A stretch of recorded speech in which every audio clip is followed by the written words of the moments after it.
Thank you very much. It's Kaufman is Alive. I look at comic books new and old. Today we're going back to the Age of Apocalypse as I continue covering all the Age of Apocalypse books from X-Men. I've done X-Men Alpha, X-Man #1, did Astonishing X-Men #1 earlier this week, and I was going to move on to Astonishing X-Men #2, but I'm not quite sure how I want to do it yet. Do I want to cover all the #1 issues, or just get through one series and move on to the next? I'm not sure yet, but I do know first I wanted to make this quick detour to X-Men Chronicles #1. We've got the Dawn of Apocalypse, as it says here, as opposed to the Age of Apocalypse, as it says on the logo here. Because in this book, we've got a few things that happen in here that play into the second issue of Astonishing X-Men and everything else going on. This issue fills in the gaps between when Xavier is killed and the start of the Age of Apocalypse. So it's Magneto putting together his X-Men and Apocalypse taking over the world. So a pretty cool issue. And it's got this great double spread cover by Carlos Pacheco, although he's not the interior artist, but a great cover here nonetheless. The interesting thing that always kind of drew me in immediately to this comic book, besides being Age of Apocalypse, is it's the early X-Men team here, and they've got this red and yellow variant costume as opposed to the red and blue costumes in the main X-Men universe. So I always thought that was really cool. And just a great cover here. I love the logo they use as well for this Age of Apocalypse series. I didn't bring that up in the last issue, but I love this logo. It's like a take off of the original, 1963 X-Men logo. So we got Terry Dodson doing the pencils on the interiors and Klaus Jansen inking over him, and Howard Mackie is the writer. So we get this great opening splash page of just Magneto. He's on Wundagore Mountain, and that's where he has made his base for the X-Men here, as we see. His son Quicksilver runs up to him here. He's in the red and yellow costume. And they're training, and they don't have the danger room. It's called the Killing Zone here. We get a great double splash page of all the X-Men battling these robots, a typical kind of first issue X-Men beginning here, where they're just in the danger room. They're training for their first mission here.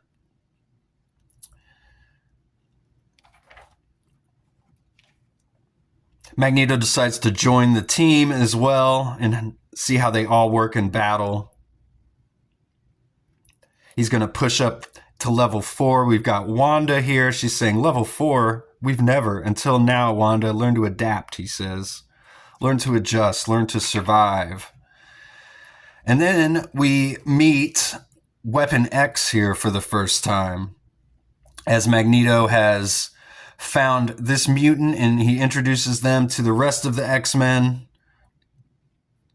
We get a quick look at his eyes, and he sniffs. We get the sneaked with the claws popping, so we know it's Wolverine. He's got these red eyes as well, because he's in Berserker rage mode. He's going so crazy, he almost cuts Iceman, but Quicksilver moves him out of the way, and Magneto pushes Wolverine back. He says he needs to find his limits. And he's trying to get Jean Grey to use her telepathy to control him, but she's not sure that she can use it yet. She's not strong enough. She hasn't trained enough in telepathy. But she does look into his mind, but it's full of so much rage and hatred she can't even penetrate it, and she kind of passes out here. And Wolverine introduces himself to the rest of the team, asks for a cigar. So a cool scene introducing Wolverine there. Then we get Apocalypse and his ship as it takes over Manhattan here. I like this opening panel where it's just the shadow of the ship covering the city, so you can't even really see the city in the panel there. And it's the same ship from the X Factor comics too, which I think is a cool callback. We see Magneto reminiscing over Xavier and his dream and how it's changed now that he's gone. And so after meeting Wolverine, the team meeting Wolverine for the first time, or he's called Weapon X here, he's not Wolverine, we see them meet Rogue here as Mystique brings Rogue to Magneto. There's a lot of cool panels like this here throughout the book as well, where they've got just like characters in a silhouette or in a different shaped panel here. And some really nice looking faces here. You can see Klaus Jansen really getting at Terry Dodson's pencils here. And some really expressive faces all throughout here. I really like the artwork. It's kind of messy. And there's some really like dark inking in here as well. It looks really great. Some awesome shadows throughout here.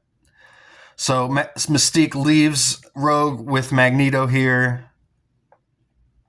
And Iceman comes into the room. He's like, whoa, someone my own age and a babe at that.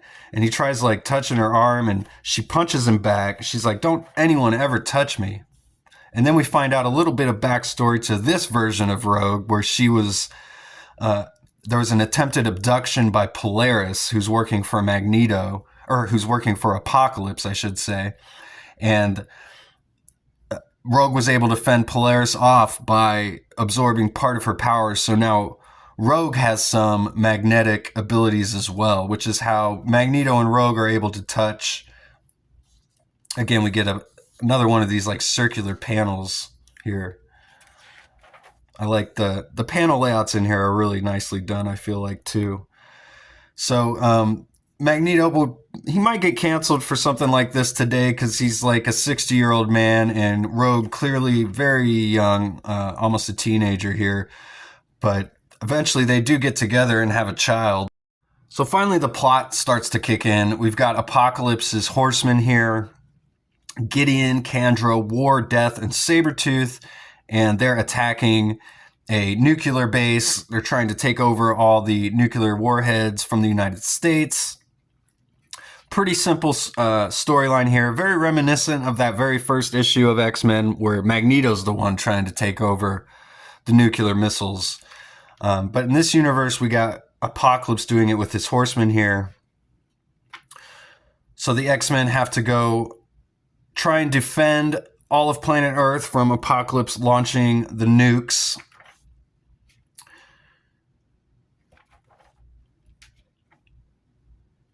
This is like a 40-page book. This is like a double-page comic, a double-size comic book here. But I do feel like it could have been shorter. There's a lot of pages where not a whole lot's happening. We see the Blackbird here.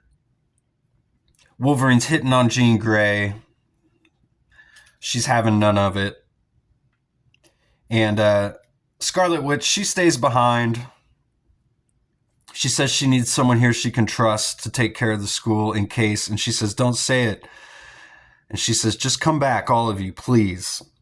So 1 minute later after they leave, we've got the appearance of Apocalypse's son, Nemesis, here. And he's outside their base. And the reason I wanted to cover this book was basically the introduction of Nemesis here, because he's the character that becomes Holocaust, who we meet in this second issue of Astonishing X-Men. So his backstory is kind of needed a little bit here, and a lot of the things that happen here at the end of the issue play into issue number 2. So we get the X-Men on their way. They've been hit. They got to jump out of the plane. So we get some classic 90s X-Men jumping out of an exploding plane here. Jean Grey uses her telekinesis to guide them, of course, to the ground. And we see Nemesis breaking into their base on Wundagore Mountain here. Rogue starts to battle him. She tries to steal his powers, and he says, you'll pay for this, witch, pay most dearly. And in a nice bit of storytelling here, we don't see what actually happens here until after it's happened at the end of the book here. We never come back to Rogue and Nemesis and the Scarlet Witch at all in the rest of this book here. So we got Gideon. He's setting off the nukes, and Sabretooth's like, what is this, a joke? He says, we're supposed to control the missiles, not actually use them. So we get the first bit of dissension here between Sabretooth and Apocalypse because, of course, Sabretooth becomes an X-Man. So we kind of learn that story here as well. So another important bit of information coming from this issue. And there's a bit of bickering between Kandra and Sabretooth about leadership at this point because Sabretooth obviously doesn't want to send the nukes off. But once the X-Men show up, she releases Sabretooth and they all start fighting against the X-Men. And we get a great first battle here between Weapon X and Sabretooth. They don't know each other at all. We learn Sabretooth does have healing factor powers, though. So they probably did come from the same facility, though we don't know that yet.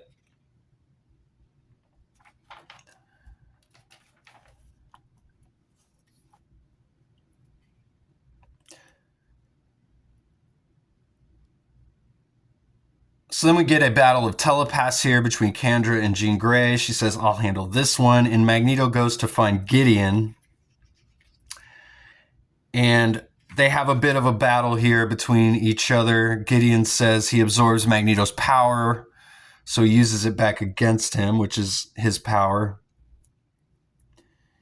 Sabretooth and Wolverine continue to battle, and Wolverine puts his claws right into Sabretooth's abdomen there, stabs him right through the chest. He says his healing factor's already kicked in, and Wolverine says, oh yeah, let's see how your healing factor works on a severed spine.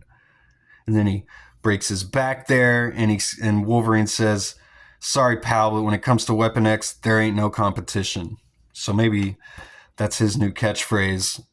I like this panel a lot, though, with just Wolverine in the shadows standing over Sabretooth. So Magneto again uses his power and just overloads Gideon, and he's able to stop the nukes from being launched. It says all is safe for now. So they stop the nukes pretty easily there, just in a couple pages. But then Apocalypse shows up. We get a first appearance of him in this book. It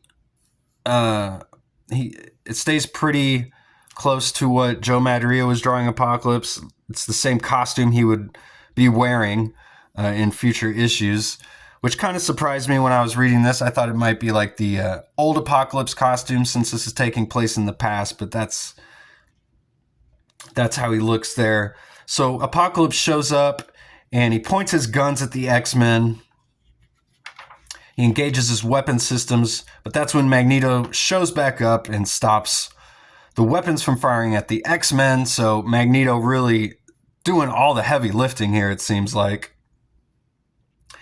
And Apocalypse retreats. Magneto says his team's done well, he says, but do not expect this to be the last of Apocalypse. His madness is just beginning, he says. And they're trying to portray Magneto, the reflection of like the flames in Magneto's helmet here. It looks kind of weird. Wolverine's got a cigarette. He finally got that cigar he was asking for earlier. That smoke he was asking for. So then on the final page here, again, I always felt like when I read this as a kid, I was like, did I miss something? But no, this is just how they're telling this story. You don't see what Nemesis does to Wanda, but he kills her here. Rogue's with her there at the end.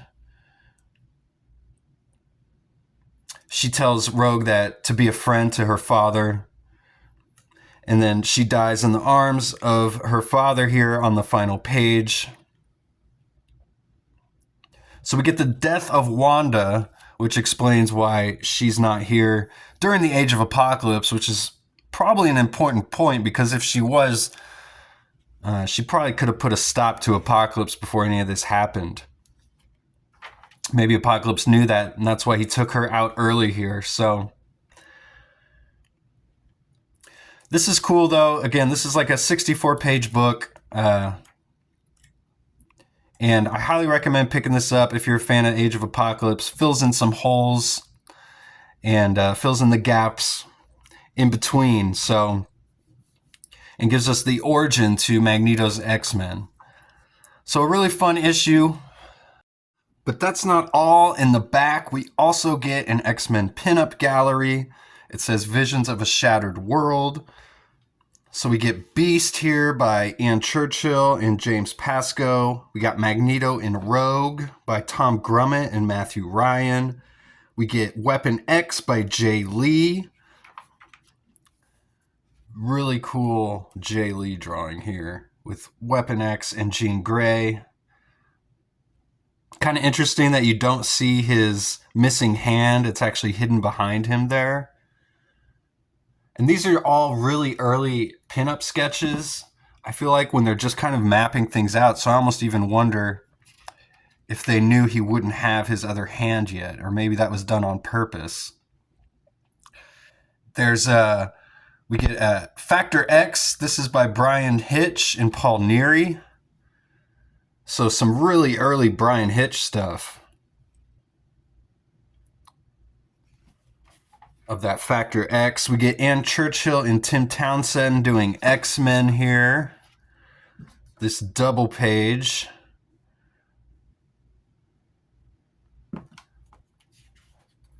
We've got the externals is Tony Daniel and Kevin Conrad here. A cool Wanted poster. Gambit and his externals. For Crimes Against the High Lord Apocalypse, it says. We got Generation Next. This one is done by Paul Smith. And Val Zemeckis and Bob McLeod do the Angel pin up here in the back. Which is kind of, they've got, there's Astonishing X-Men and Amazing X-Men. And I feel like they kind of cover all the other series, but we've got Magneto and Rogue. They would be Astonishing X-Men. And then we've got Angel. He would be the Amazing X-Men. Kind of pinups from both of those. And then an ad as well for the Age of Apocalypse with Rogue and Magneto there. I'm not sure whose signature that is. If you can tell me, let me know in the comments who did this. But it's got a very early Age of Apocalypse logo there that they'd never used, except for this ad, as you can see. Looks totally different than the Age of Apocalypse logo that they would continue to use to this day here. So, and then we get an ad for the Super Nintendo X-Men Mutant Apocalypse game there. NBA Jam ad. So this is a great issue. Again, go check this one out. You can probably find it in a back bin somewhere for pretty cheap. Let me know what you think in the comments. Have you read this issue? Let me know if you want me to continue doing all the number ones, or maybe just go through all of the Astonishing X-Men and then do series by series. Let me know how you wanted me to do that. And I'll see you guys on the next one. Thanks for watching. Go read comics.